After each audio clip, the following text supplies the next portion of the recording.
Hi hello నమస్తే నేను మీ భావన వెల్కమ్ టు మనం టీవీ. లావణ్య పెట్టిన కేసులు అంటే లావణ్య మస్తన్సాయి కేసు ఇప్పుడు ఎన్నో ట్విస్టులతో ఎన్నో ఆరోపణలు కూడా బయటకు వస్తున్నాయి. సో లావణ్య ఇచ్చిన హార్డ్ డిస్క్ లో అసలు ఏముంది, ఎన్నో వీడియోలు బయటకు వస్తున్నాయి. ఇదే విషయంపై మాట్లాడేందుకు మనతో పాటు ఉన్నారు సీనియర్ అనలిస్ట్ కొత్త రవీంద్ర బాబు గారు. సార్ నమస్తే. నమస్తే భావన. సో మనం చూసినాము నిన్నటి నుంచి కూడా ఒక హాట్ టాపిక్ గా మారింది. మొదట్లో రాజ్తరుణ్తో పోరాడిన లావణ్య ఇప్పుడు లావణ్య మస్తన్సాయి పైన కూడా కేసు పెట్టింది. సో తాజాగా తను ఇచ్చిన హార్డ్ డిస్క్ లోనే దాదాపు 300 అనుకున్నాం మొదట్లో, కానీ ఇప్పుడు దాదాపు వేల సంఖ్యలో అంటే వందల సంఖ్యలో ఉన్నాయని చెప్పుకోండి. మనకు వచ్చిన ఇన్ఫర్మేషన్ ప్రకారం చెప్పుకుంటే కొన్ని వందల సంఖ్యలో అమ్మాయిల వీడియోలు, అది కూడా నగ్నంగా ఉన్న వీడియోస్ అయితే చాలా ఉన్నాయి. మనం ఇలా చెప్పుకోవడానికే చాలా అదిగా ఉంది ఒక అమ్మాయిగా. కానీ ఒక మస్తాన్సాయి ఇంత దారుణానికి ఎందుకు, ఒక డ్రగ్స్ కి అలవాటు పడి ఇంతమంది అమ్మాయిని ఎలా ఎలా చేయగలిగాడు అసలు నిజానికి? ఈ రోజు హైదరాబాద్ లో ఒక సంచలనాత్మకమైన అసహ్యమైన విషయం చర్చించుకోవాల్సిన అవసరం ఏర్పడటం బాధాకరమైన విషయం. సో మీరు ప్రస్తావించినట్టుగా అసలు ఈ మస్తాన్సాయి అనే అతను ఎవరు అనేది మనం అక్కడి నుంచి ఒకసారి రివ్యూ చేసినట్టయితే, ఇతను గుంటూరు డిస్టిక్కి చెందిన వ్యక్తి. బీటెక్ కంప్లీట్ చేశాడు. బీటెక్ కంప్లీట్ చేసి హైదరాబాద్ వచ్చాడు. అంతవరకు బాగానే ఉంది. అందరిలాగే ఇతను కూడా ఏదన్నా వృత్తి వ్యాపకం చేసుకొని ఉంటే, ప్రొఫెషనల్గా సెటిల్ అయ్యి ఉంటే వాళ్ళ తల్లిదండ్రులు అభినందించేవాడు, సమాజం అభినందించేది. కానీ యువత ఎందుకో ఈ మధ్య కాలంలో జరుగుతున్న సంఘటనలు ఒకసారి రివ్యూ చేసినప్పుడు ఈ యూత్, ఈ జనరేషన్ వాళ్ళు చెడుదారులు ఈజీగా పడుతున్నారు. ఎందుకంటే ఈజీ మనీ ఎర్నింగ్ కోసం అయ్యి ఉండొచ్చు, లేదా సరైన ఉపాధి అవకాశాలు లేక చెడు దోవలు, చెడు స్టెప్స్, అడుగులు అటువైపు పడతా ఉన్న సందర్భం. వాటి వల్ల అంటే నా ఉద్దేశం ఈ డ్రగ్స్కి బానిస అవటం కానీ, అమ్మాయిల్ని ట్రాప్ చేయటం కానీ, ఇటువంటి అసాంఘిక కార్యక్రమాలు చేయటం కానీ, బ్లాక్మెయిల్ చేయటం కానీ, క్రైమ్ చేయటం కానీ, వీటిల్లో యూత్ ఫోకస్ ఎక్కువైపోయి నాశనం అయిపోయి స్పాయిల్ అయిపోయి వాళ్ళ జీవితాన్ని కాదు సమాజానికి, తల్లిదండ్రులకు కూడా చెడ్డ పేరు తీసుకొచ్చిన సంఘటనలు మరీ ఎక్కువగా జరుగుతున్నాయి. అది చాలా దురదృష్టకరమైన అంశం, వినటానికి కానీ, చెప్పటానికి కానీ, డిస్కస్ చేయటానికి కానీ. సో ఈ మస్తాన్సాయి అనే అతను పిక్చర్లోకి ఎలా వచ్చాడు? ఫస్ట్ లావణ్య వర్సెస్ తరుణ్, వీళ్ళిద్దరి మధ్య ఏదో జరిగింది, తర్వాత విడిపోయారు. ఆ తర్వాత అందులో విడిపోవటానికి ప్రధానమైన కారణం ఈ మస్తాన్సాయి అనే వ్యక్తి, యంగ్ జనరేషన్ అతనే. మరి అతను వల్ల వీళ్ళు విడిపోయారు. రెండోది అతను కారణం కాబట్టి ఈ లావణ్య మళ్ళీ మస్తాన్సాయికి మధ్యలో కొంత ఘర్షణ, ఫ్రెండ్షిప్, తర్వాత ఘర్షణ జరిగింది. ఘర్షణ ఫ్రెండ్షిప్ జరిగిన సందర్భంలో లావణ్య మస్తాన్సాయి దగ్గర నుంచి కొంత సమాచారం సేకరించింది. ఆయన హార్డ్ డిస్క్లో కానీ, ల్యాప్టాప్లో కానీ, సిస్టంలో కానీ అమ్మాయిలని నగ్నంగా ఉన్నప్పుడు వీడియోలు తీయటం కానీ, లేదా ప్రలోభపరిచి వీడియోలు తీయటం కానీ, లేదా అమ్మాయిల్ని టార్గెట్ చేసి, అది పెళ్లి కాని వాళ్ళు, పెళ్లి అయిన వాళ్ళు కూడా, వాళ్ళని డ్రగ్స్కి బానిసగా చేసి, ఆ డ్రగ్స్ తీసుకున్న తర్వాత జరిగే కార్యక్రమాలన్నీ వీడియోలు తీసి, ఆ తర్వాత వాళ్ళని బ్లాక్మెయిల్ చేసి డబ్బులు సంపాదించి రకరకాల అసాంఘిక కార్యక్రమాలు చేసినట్టుగా లావణ్య నిన్న పోలీస్ స్టేషన్లో కంప్లైంట్ ఇవ్వడం జరిగింది. సరే, పోలీసులు కంప్లైంట్ ఇచ్చిన తర్వాత ప్రిలిమినరీ ఇన్వెస్టిగేషన్లో మనకు తేలింది ఏంటంటే 300 వరకు నూడ్ వీడియోస్, అమ్మాయిల వీడియోస్ ఈయన దగ్గర హార్డ్ డిస్క్లో ఉన్నాయని, వాళ్ళందరినీ బ్లాక్మెయిల్ చేసి పైసలు కమాయిస్తున్నాడని ఒక సమాచారం అయితే ప్రాథమికంగా తెలిసింది. మస్తాన్సాయిని అరెస్ట్ చేశారు. సబ్సిక్వెంట్గా ఇందులో ఇంకొక పాత్ర ప్రవేశం జరిగింది, శేఖర్ భాష అని. శేఖర్ భాష అనే అతను రేడియోలో రేడియో జాకీగా వృత్తి చేసుకుంటూ ఉన్నాడు. అదే జనరేషన్కి చెందిన వ్యక్తి. మరి ఇతను ఇన్వాల్వ్ అవ్వడానికి కారణం ఏంటంటే, వరలక్ష్మి టిఫిన్ సెంటర్కి చెందిన ప్రభాకర్ రెడ్డి అనే వ్యక్తికి నిఖిల్ అనే ఒక హీరోకి జరిగిన సంభాషణ కూడా ఈ శేఖర్ భాష ఏదో వాళ్ళని బ్లాక్మెయిల్ చేశాడని ఆ న్యూస్ బయటకు వచ్చింది. సో ఇవన్నీ రకరకాల కోణాలు ఇందులో మిక్స్ అయి ఉన్నాయి. ఒకటి ఏమంటే డ్రగ్స్ కేసులో ఇన్వాల్వ్ అవటం, రెండోది ఏముంది, బ్లాక్మెయిల్, అమ్మాయిలకి డ్రగ్స్ ఇచ్చి బ్లాక్మెయిల్ చేసి మళ్ళీ వాళ్ళని ఈ రకరకాల డబ్బులు సంపాదించడం లాంటి కార్యక్రమాలు, అన్ని రకాల కార్యక్రమాలు. ఇది ఒక యాంగిల్లో మనం చూడటానికి వీల్లేదు. రకరకాల నేరపూరితమైన చరిత్ర, రకరకాల నేరాలు ఇందులో ఇన్వాల్వ్ అయి ఉన్నాయి. ఈ మస్తాన్సాయి కానీ, శేఖర్ భాష కానీ, మస్తాన్సాయితో పాటు ఖాజా అని ఇంకొక అతను కూడా అరెస్ట్ చేయడం జరిగింది. సో ఈ లావణ్య ఇచ్చిన సమాచారం మేరకు పోలీసు వాళ్ళు ఈ విషయాలన్నీ వెలుగులోనికి తీసుకొస్తున్న సంఘటన.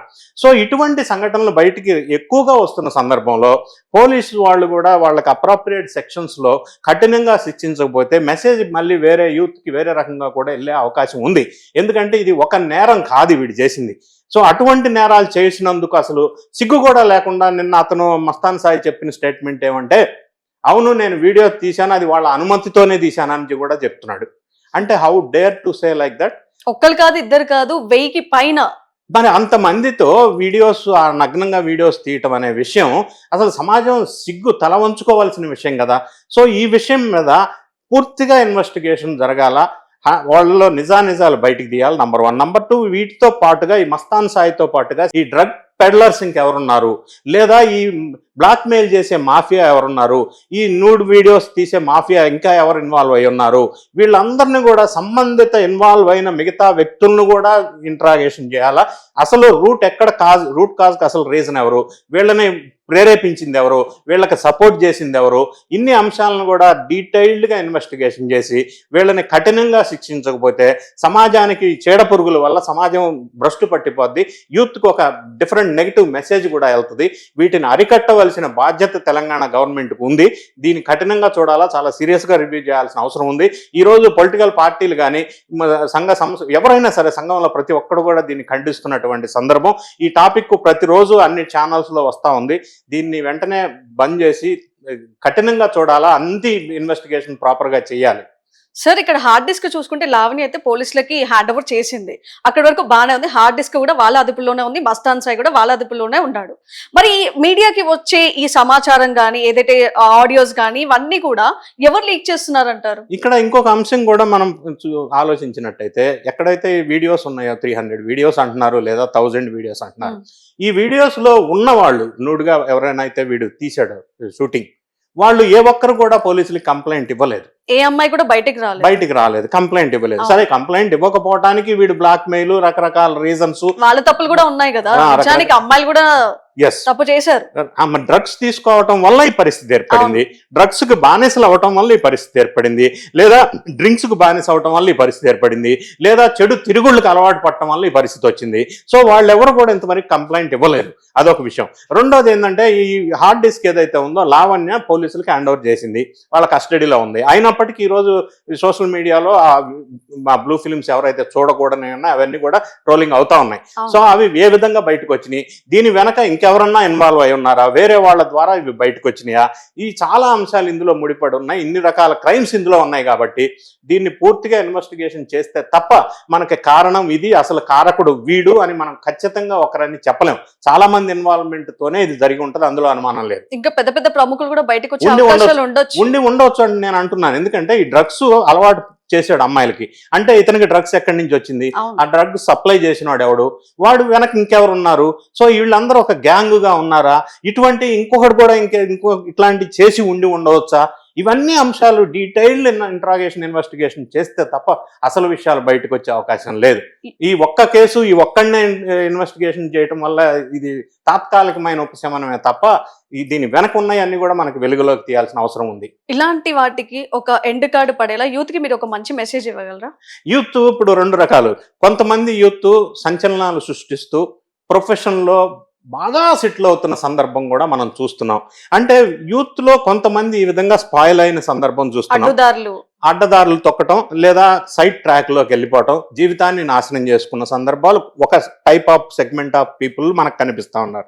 Other side of the coin youth లో కూడా సంచలనాలు, అంటే స్టార్టప్స్ లో కానీ, లేకపోతే ఇన్నోవేషన్ లో కానీ, క్రియేటివ్ థింకింగ్ లో కానీ, క్రియేటివ్ ఇన్వెన్షన్స్ లో కానీ, లేదా మంచి జాబ్స్ ఎదిగిన వాళ్ళు చాలా మంది ఉన్నారు, చాలా ఎదుగుతున్న సందర్భం కూడా మనం చూస్తున్నాం. అంటే వీళ్ళందరికీ ఒక గోలు ఉంటుందా లేదా అనేది మనకు అర్థం కావట్లా.